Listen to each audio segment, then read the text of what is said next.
nós temos assistido a um aumento da frequência destas patologias nos últimos anos, tem aumentado significativamente. E, por exemplo, no que diz respeito às alterações de disfunções tiroideias, há um estudo recente que diz que na Europa existem cerca de 11% da população com disfunção tiroideia e cerca de metade não está diagnosticada. No estudo, em Portugal, no estudo PORMEDS, que é um estudo que correspondeu, digamos, à tese, ou se base à tese do Dr. Luís Raposo, a prevalência da disfunção tiroideia é de 6,2%, sendo 3,5% de hipotiroidismo e 2,7% de tirotoxicose. A prevalência de tiroidite no mesmo estudo é de cerca de 12%. A importância de sabermos da tiroidite tem a ver porque a causa mais frequente de hipotiroidismo é a tiroidite autoimune ou tiroidite de Hashimoto.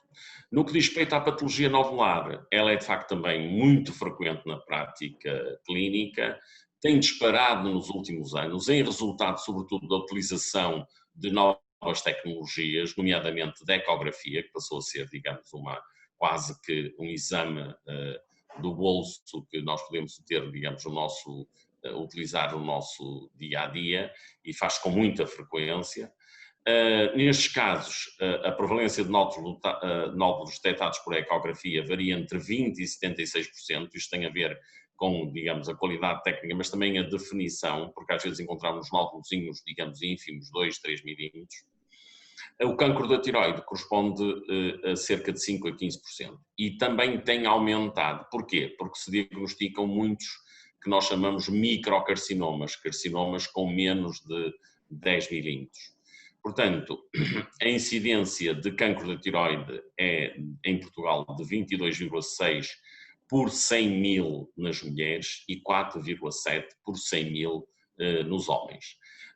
Com um aumento crescente e situar-se-á, portanto, aumentou cerca de 1989 para 2009, aumentou cerca de 8,7% e prevê-se que este ano, digamos, os números atinjam cerca de 30% da população, acaba por ter nódulos da tiroide. De facto, como disse, nesse estudo europeu, admite-se 50% dos casos estejam por diagnosticar.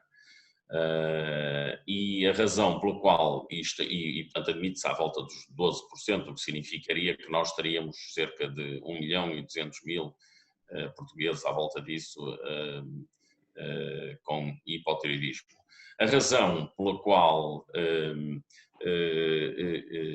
digamos, estes doentes não estão diagnosticados tem a ver com a forma subclínica como eles apresentam. Portanto, em geral, o hipotiroidismo dá manifestações, podem ter de formas ligeiras, como seja, por exemplo, a obstipação, a sonolência, digamos, o estar um pouco mais cansado, o estar lentificado nas suas reações, mas, digamos, muitas vezes isto são situações que não são valorizadas e o hipotiroidismo pode progredir até alterações mais graves e, inclusive, pode levar ao coma. O tratamento do hipotiroidismo é feito com levotiroxina.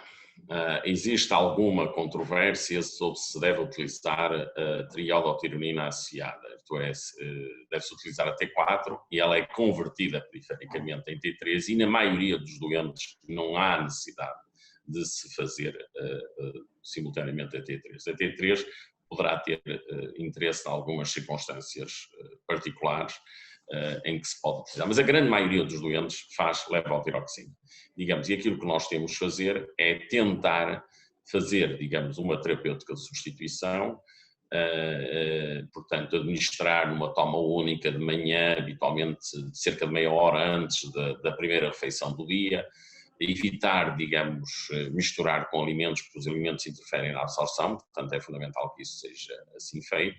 Por outro lado, também, por exemplo, os derivados da soja e outras substâncias podem também interferir, mesmo comidas durante o dia, podem levar à interferência na absorção, Portanto, devemos ser cuidadosos nesse aspecto, interrogar os nossos doentes, desaconselhar, digamos, o consumo desse tipo de substâncias nestas circunstâncias e, portanto, periodicamente nós temos que avaliar. Numa primeira fase, a semivida, digamos, da hormona tireoideia é relativamente grande.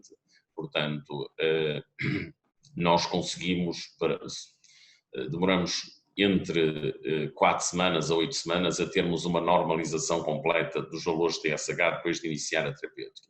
Portanto, idealmente, devemos procurar fazer um novo doseamento ao fim de 2 meses de terapêutica e depois de nós conseguirmos estabilizar e ter um valor estável, desde que se mantenham as circunstâncias, bastará fazer um doseamento uma vez por ano e reavaliar. Claro que depois há outras circunstâncias onde há necessidade de ajustar melhor a terapêutica. Por exemplo, de acordo com as recomendações existentes, aquilo que nós devemos procurar fazer é, por exemplo, nas grávidas, procurar ter valores inferiores a 2,5 de TSH, portanto, ter os valores mais baixos.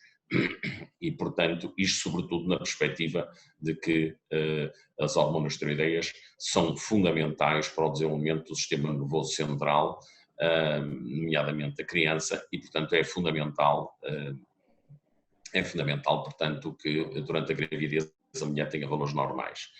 Em geral, sobretudo nas formas mais graves, os doentes são referenciados para serem observados por endocrinologista e habitualmente o endocrinologista devolve o doente aos cuidados de saúde primários, portanto os colegas de medicina geral e familiar têm toda a capacidade para seguir estes doentes e anualmente fazer o doseamento de TSH e em geral temos uma relação, digamos, bem estruturada com os colegas. Os desafios é tentar convencer o doente de que esta medicação é para toda a vida e tem que fazer certinho. Quer dizer, nós temos doentes que é feito o diagnóstico, inicialmente começam a fazer o tratamento e depois deixam de fazer o tratamento. E ao esquecerem-se do tratamento, volta tudo regredido, digamos. Portanto, mas estamos a ver o que é uma criança que nasce com o diagnóstico de hipotireoidismo e que tem que fazer toda a vida. Por vezes, primeiro, se o tratamento não for adequadamente realizado nos primeiros tempos de vida, eles acabam por ter algumas deficiências intelectuais, o que também interfere com esta situação.